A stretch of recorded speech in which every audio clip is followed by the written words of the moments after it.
Okay, so ituloy natin. So nandito na tayo sa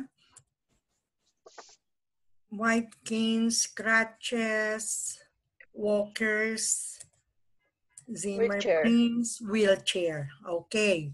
So dito na tayo sa wheelchair number 4 dun sa types of mobility aids.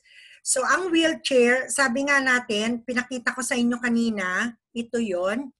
Okay, so may different ngayon, as in modern, may new technology, mas modern dito, hindi na ginagamit yung kamay nila to roll o yung pinapaikot yung gulong. So meron na tayo ngayon mas modern. So kung paano yung mga Zimmer frame natin, meron na rin itong basta automatic. So itong wheelchair natin, they are used by people, sabi nga, who should not put weight on their lower limbs. Halimbawa yung sila hindi na talaga makalakad or yung meron silang mga pagkakataon na fracture, naputol yung mga paa, amputated yon. So nakadepende sila sa wheelchair. So they can be more suitable than walkers or people with severe disabilities or when travel, sabi nga, over greater distance ay kinakailangan. So hindi na siya pwede mong bibit-bitin or hindi mo siya po pwedeng gamitan ng ating mga different yung walkers or canes.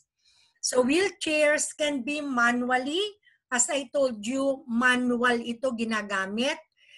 O pwede siyang i-push ng someone else or yung pinakabago is electrically powered, automatic na yon. A wheelchair that can be propelled by neural impulses was designed in 2016. So yung mga bago naging 2016 na yun. Bago na yun eh. Examples of specialized types of wheelchairs include yung standing wheelchair where users are supported in an almost upright position. Mga bago na yun. And the sports wheelchairs which have been developed for use during specific sports. Nakikita nyo ba yung para-Olympic na tinatawag natin during yung may mga Olympic para sa mga paralitiko? Hindi ba yung mga wheelchair nila, especially designed iyon para sa kanila, na they can move around, na kung ano man yung kanilang nagagawa dun sa wheelchair nila. So yun yung mga specialized wheelchair para dun sa mga special na mga paralyzed na mga tao. So ito yung wheelchair as I have shown you. Meron din tayong type is mobility scooters. So yung mga mobility scooter, ganito na siya. Hindi ba masosyal? Kasi para kang nakaupo sa motorsiklo or nakaupo sa isang car seat, very comfortable sa pasyente. So ito yung mobility scooter na tinatawag. Similar siya sa wheelchair, di ba? Nakita niyo siya. Meron siyang seat, meron siyang either 3, 4, or 5 wheels. Mas maganda to kasi very siya, safe. Hindi kagaya nung wheelchair, at least ito talagang komportable ka. So the user's feet rest on the foot plates and there are handlebars or steering wheels to control direction. They are typically battery operated. O di ba kaganda? So much easier para sa pasyente natin pagka gumagamit sila ng mobility scooter. It is also very beneficial for those without the upper body system or flexibility to use a manual wheelchair. So yung mga walang kakayanan, they are unable to operate it by hand. So, pwede na silang maupo dito sa scooter. So, meron silang positive impact dun sa lives nila due to their choice of mobility aid. So, yung mga siguro, yung mga nasa social level ng pamumuhal, ng status, so they will be able to buy like this one. Rules for the use of mobility scooters on sidewalks and roads vary by location. Hindi lahat ay merong ginagamitan ito kasi wala namang kagaya sa Pilipinas, mostly wala naman tayong yung pedestrian lane, di ba? Yung para lang sa mga ginagamit ng wheelchair o para dun sa mga taong naglalakad, maliit yun. So dito sa UAE and sa ibang parte ng around the world, they have yun talagang specific na lane para sa kanila. Yung disabled lane, yung mga scooters lane, para easy para sa kanila to move around. So rules, sabi nga natin, it depends on doon sa ating mga places na tinitiran. So naglalagay sila ng sidewalks, naglalagay sila ng roads para dito. So training is usually available for people wanting to use a mobility scooter for the first time. Hindi naman lahat po pwede rin na manggamit nito or makagamit nito kasi kailangan din ng training. Hindi naman siya po pwedeng mag-isa without properly trained yung pasyente. So ito nga yung mobility scooter, di ba? Ang cute. So para siya lang nagda-drive. Meron ding isa, tinatawag nating Hoyer lifts. Yung Hoyer lift, ito siya. Okay? So nakita nyo dito sa illustration nito, yung automatic siya, manually operated kung sino man yung halimbawa kayo o yung mga physical therapist o yung mga ibang nurses, they are able to use these Hoyer lifts as easy na ililift yung pasyente at saka safe yung pasyente. So it is a device intended to provide electrical or manual assistance getting up from lying down position such as from a tub or bed. Usually yung mga Hoyer lifts na to, makikita natin sa malalaking ospital, nandun nakalagay sa mga burns unit, yung mga pasyenteng mga anong tawag dito? Yung nasusunog. So yung burn unit na yon, marami silang Hoyer lift kasi they will not be able to yung akapin yung pasyente, ilipat yung pasyente. So dito with the aid of Hoyer lifts, they are able to transfer the patient from yun dun sa bed to the bathtub. Yun. So kailangan nila, sabi nga dito, using a full body Hoyer lift might require a caregiver assistance. So though there are few products available that can be self-operated. So ito talaga ay with the assistance and help of yung mga caregivers. Ito yung Hoyer lifts na tinatawag natin. Meron din tayong guide dogs. Okay? Itong mga guide dogs natin, usually ito nakikita natin dun sa mga tao na impaired yung kanilang mga mata, yung mga bulag, di ba? So they are using guide dogs. Yung mga trained dogs ito, na although meron silang stick, meron silang mga canes, so they are being guided by a dog. So hindi nila kung minsan kinakailangan ng caregiver or a caregiver nandoon din pero mas preferred nila yung med dog sila. Okay? So yung guide dog nila, they are specially trained service animals. They used to escort people who are blind or visually impaired by helping the owner navigate obstacles. So kayang-kaya nun yung may-ari ng guide dog na to, so kayang-kaya niya na i-direct siya ng dog niya. So having a guide dog or therapy animal as they call it, also has a positive psychological, physiological, and social effect doon sa mga pasyente natin. Sa US, sa ibang bansa, o yung several other countries, yung tinatawag nating service animal, ito yung mga guide dogs, they are legally allowed. They are allowed. legal, okay?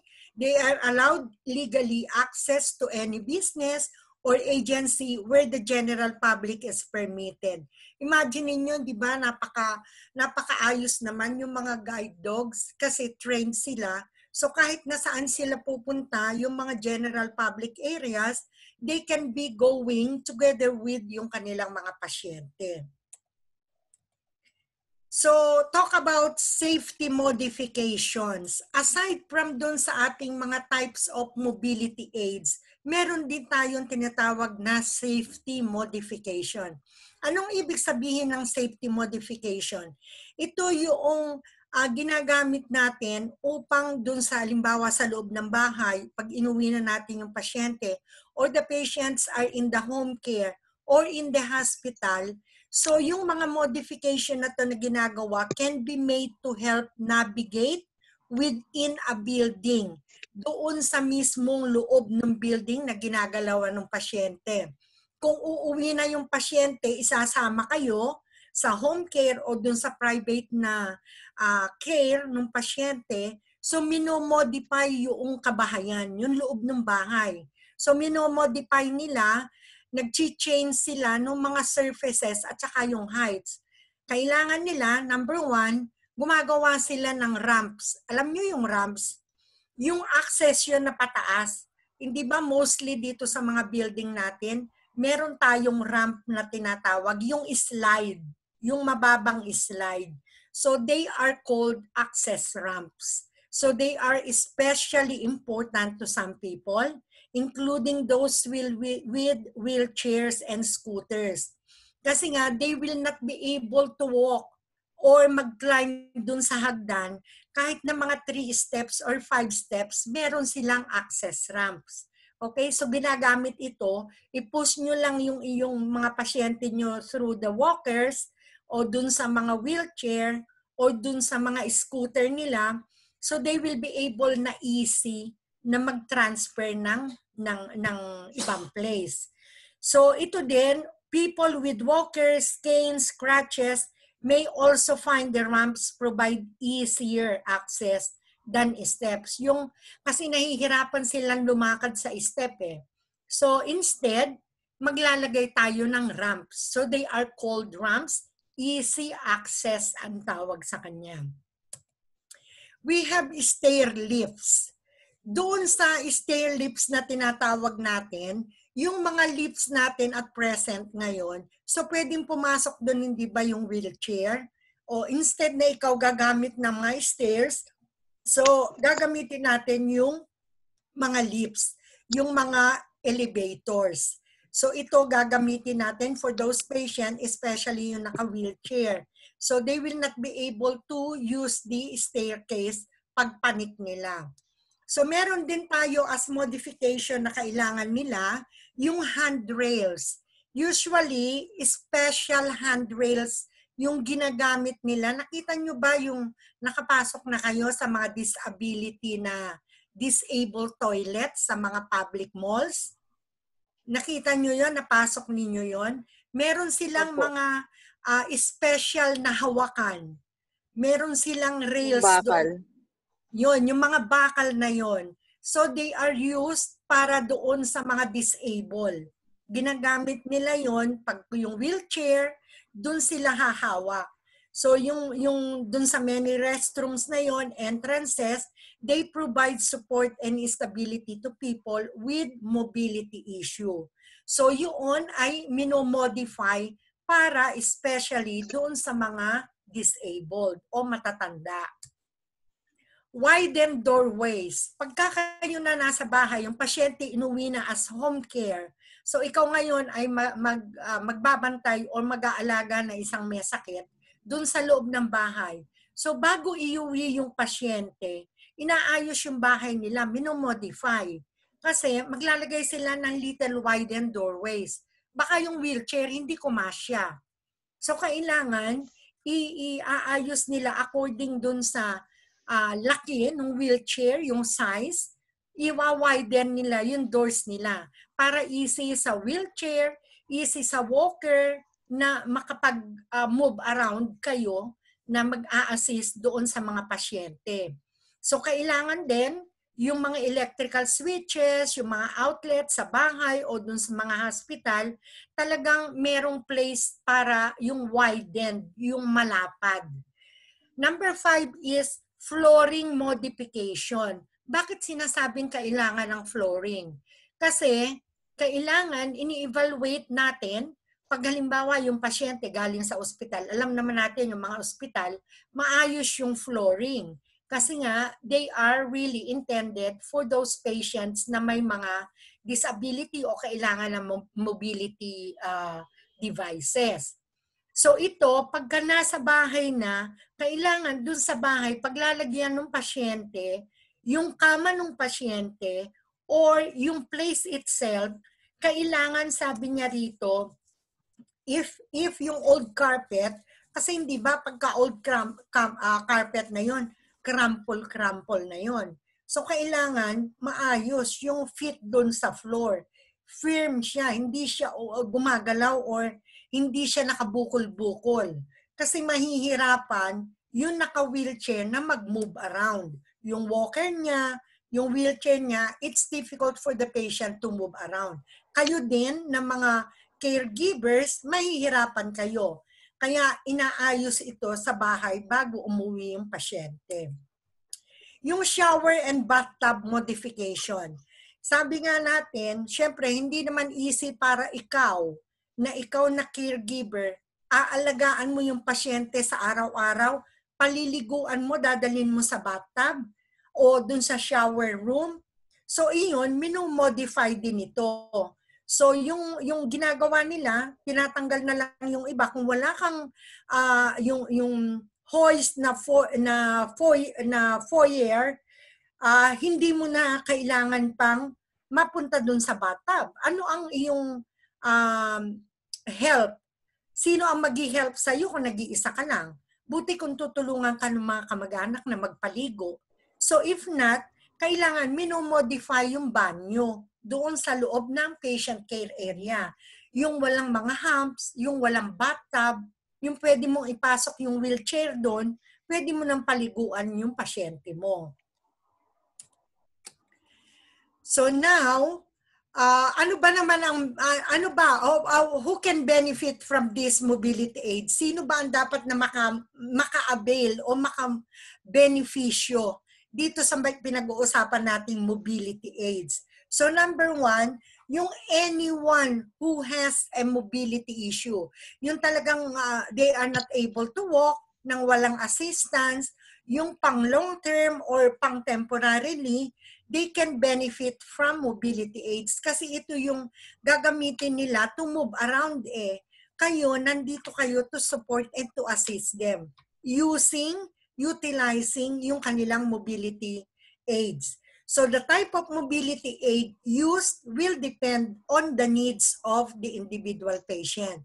So depende kung ano yung kondisyon ng pasyente, yun ang ipoprovide paglabas ng ospital o doon sa mga home care, yun ang ipoprovide according doon sa pangangailangan ng mga pasyente natin.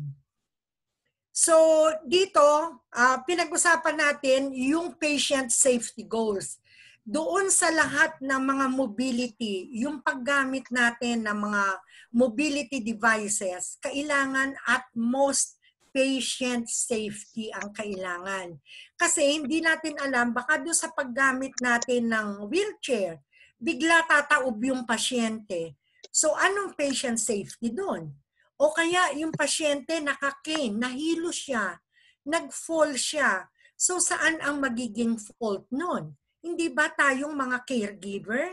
Tayo ang magiging fault, tayo ang sisisihin ng pamilya. Bakit nakakane yung pasyente niya? Lumakad, pinabayaan mo, hindi mo chinek ano yun? Yung kanyang cane, meron siyang naging hindrance o naging obstacle doon, nadapa yung pasyente mo. Or bigla na lang nahilo yung pasyente mo, nabuwal siya. So kailangan, according dun sa International Patient Safety Goal ng Joint Commission of International Accreditation, dun sa International Patient Safety Goal number 6, reduce the risk of patient harm, resulting from falls. Okay, so ang responsibilidad natin, pagka gumagamit ng mga mobility aids, kailangan yung pasyente natin ay either ma-reduce yung risk ng harm cause ng pagkabagsak niya o pagka-fall niya. So sabi dito, kailangan, lalo na yung mga inpatients, yung mga pasyente natin, nandun na tayo sa ospital, ina-assess yung mga pasyente pag pumapasok ng ospital. Chine-check natin, meron tayong fall risk assessment. Anong ibig sabihin nito? Chine-check natin siya yung ilang taon na ba siya. Meron ba siyang risk na siya ay pagka madilim, paano siyang makakalakad? Siya ba ay makakapunta sa bathroom na nag-iisa pagka siya 85 years old? So meron siyang patient risk, fall risk assessment na tinatawag. So ito, kinakailangan natin gawin dahil yung mga pasyente natin matatanda na, right? So with their mobility aids, yung mobility devices, pagka umaga na naglalakad sila, so ang tendency nun, yung naka-wheelchair siya, nabunggo siya, so mag-fall yung pasyente. So it is a risk. So ngayon kung ginagamit niya yung cane, naglalakad, malabo na palang mata, so natalisod siya, nag-fall na naman yung pasyente. And with the older years, yung mga tumatanda, meron silang tendency na magkaroon kaagad ng fracture. So ngayon, lahat ng ito, pag hindi natin binantayan, with the use of mobility aids na tayo ay mag-a-assist to, let them move, sa atin babagsak ang blame. Okay? Kasi number 1 is patient safety. Kailangan makita natin ano ba ang risk dun sa ginagawa nating pagtulong together with assistive device. Kung yung bang assistive device mo, yung walker mo na rollator mo, gumagana ba yung wheels before na ginamit ni pasyente? Hindi ba siya ito mafo-fall? Hindi ba siya yung crutches niya? Hindi ba siya babagsak dun sa crutch? Yung mga ganon kailangan natin i-assess bago natin sila paggamitin ng mga mobility aids natin. Okay, so going forward, tandaan natin na yung number 6 na International Patient Safety Goals is to reduce the risk of patient harm resulting from falls. So, kailangan ingatan natin yung pasyente natin na hindi siya mafo-fall pag tayo ay nag-aalaga sa kanila. So, yun yung isa doon sa patient safety goals. So, inpatient, lalo na yung mga nasa inpatient, whose fall risk status is initially found to be low, many changes during the hospital stay. So, akala natin, pag inassess natin yung pasyente natin, while yung nandun dumating, maayos siya. So, how many days pass, nandun yung pasyente natin, hindi natin alam na lumalabo na pala yung paningin niya. So, pinatayo mo, gusto niyang pumunta dun sa wheelchair from the bed, hindi na pala niya nakikita yung wheelchair pag alis niya sa kama. So, kanino magfo-fall? Yung risk na yon. So sa atin, tayo yung caregiver. So while using ang mobility aid, kailangan make sure natin na yung gagamit na pasyente ay magiging safe. Or doon sa side natin, we will know na nobody is going to be blamed. Maging safe yung pasyente mo. Okay? So for example, if a patient has been placed on a new medication or received a new treatment for intervention, with or without sedation, a risk for fall may increase. So na hindi mo pala napansin, binago na pala ni doktor yung gamot niya. Eh yung gamot niya may side effect na pangpahilo. O yung gamot niya may side effect na yun nga, yung na-DDC. So ngayon, pinatayo mo yung pasyente and the pasyente o sumunod ka agad sa inyo, nag-fall yung pasyente mo. So yun, yung patient safety.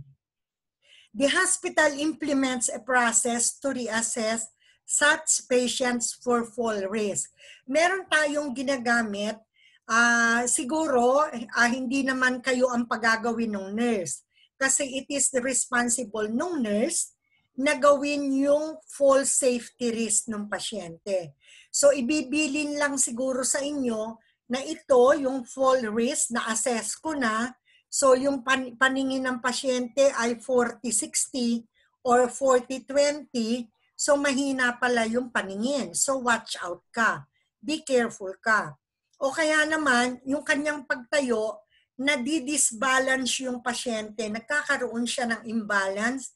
So anong nangyayari ngayon, ikaw, hindi mo napansin, pagbigay mo nung cane, nabitawan yung cane, na pahiga yung pasyente mo.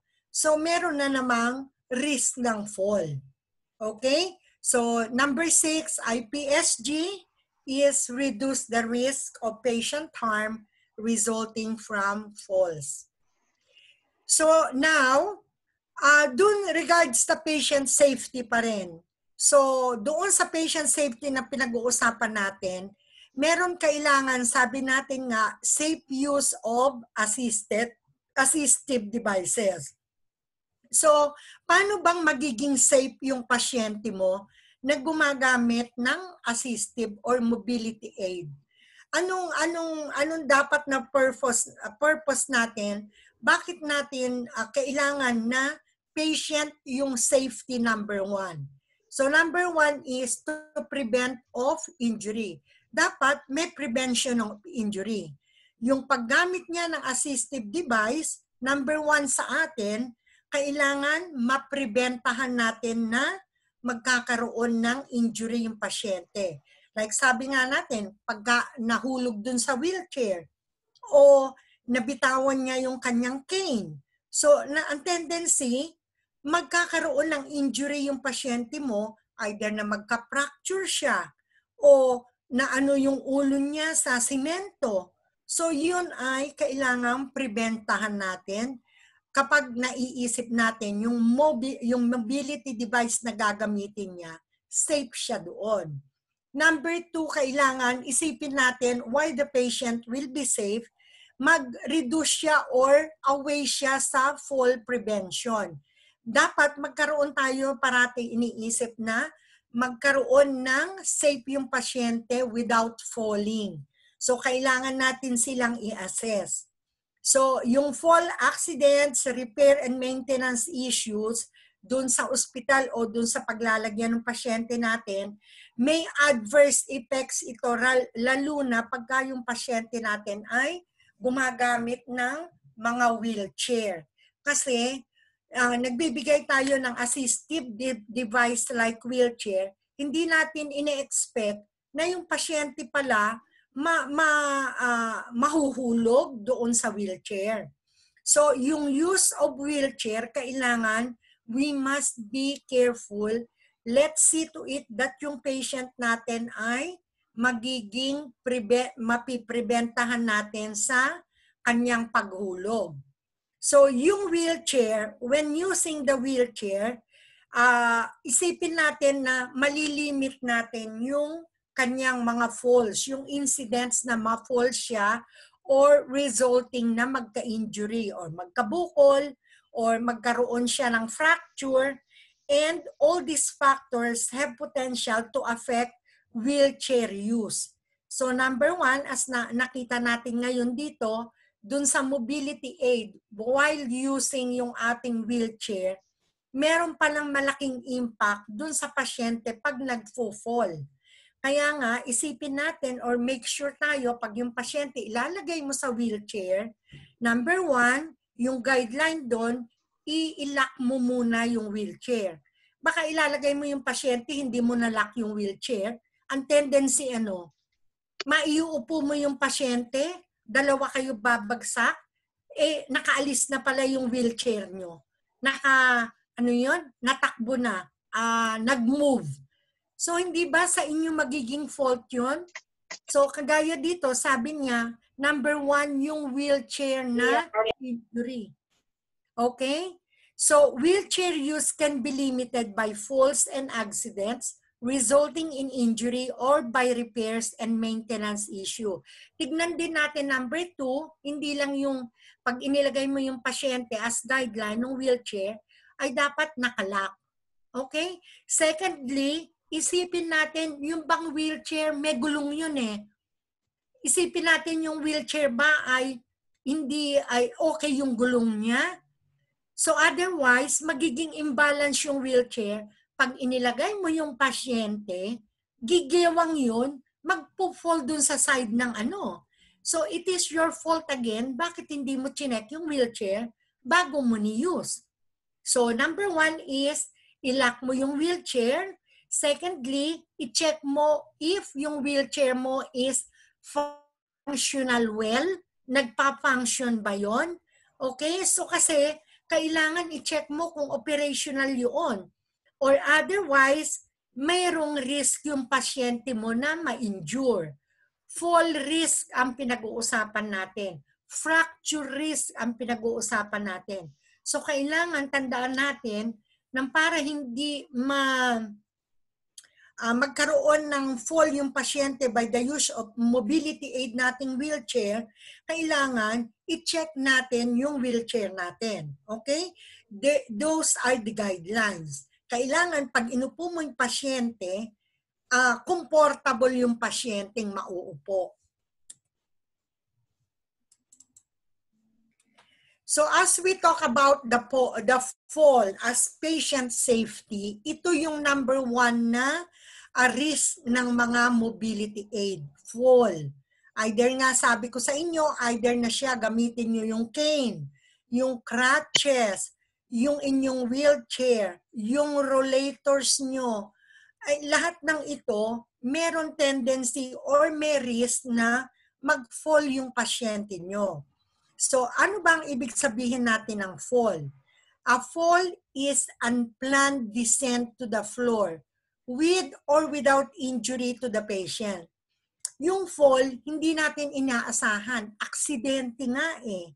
So, yung pag-upo nyo dun sa pasyente, hindi nyo na-ilock yung kanyang wheels, dumusdos yung wheelchair nyo, napaupo yung pasyente nyo, it's unplanned, di ba? Aksidente. Unplanned descent on the floor. With the aid of mobility device ninyo na wheelchair, hindi kayo nakatulong, nakasama pa siya.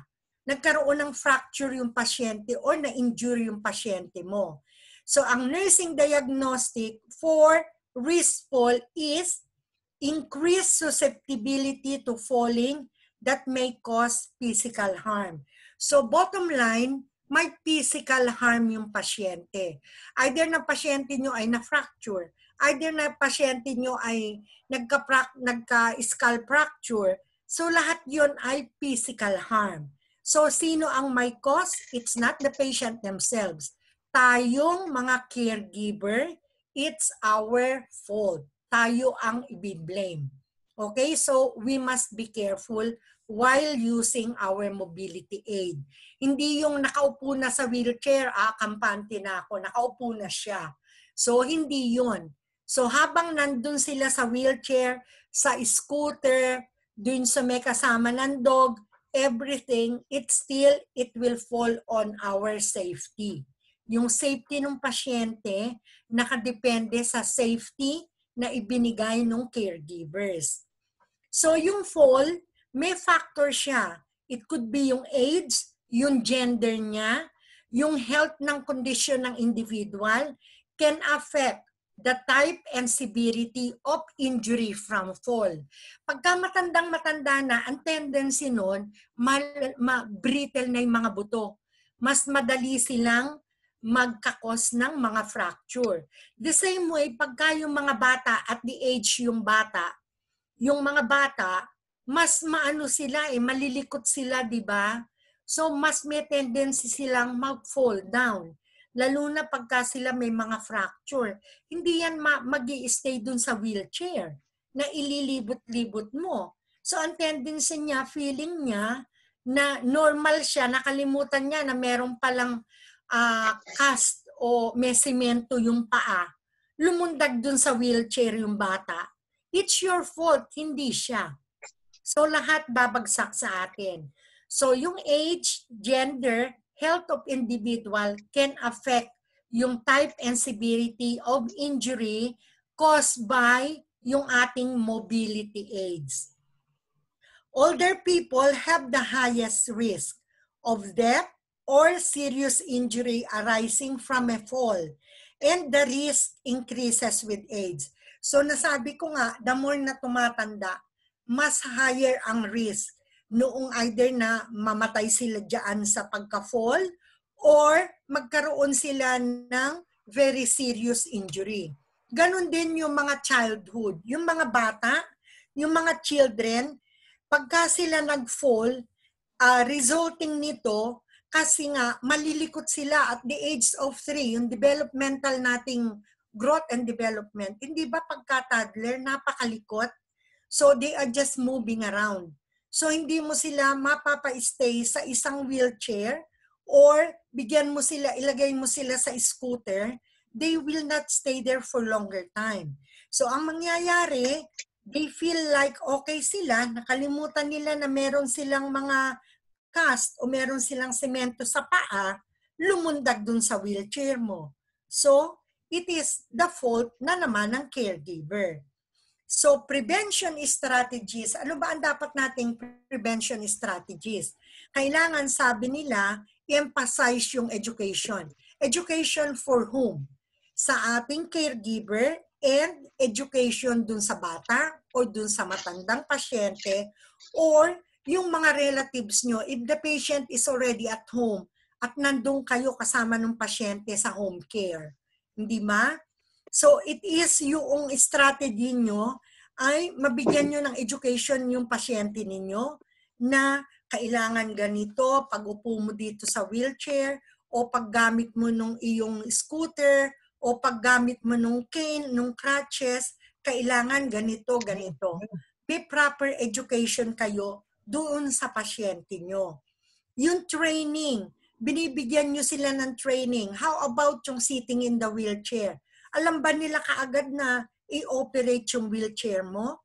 Kung hindi mo sila tuturuan na first time nila sasakay doon? So hindi ba very weird? Iuupo mo yung pasyente mo, tapos hindi niya alam yung gagawin niya, nakaupo lang siya doon.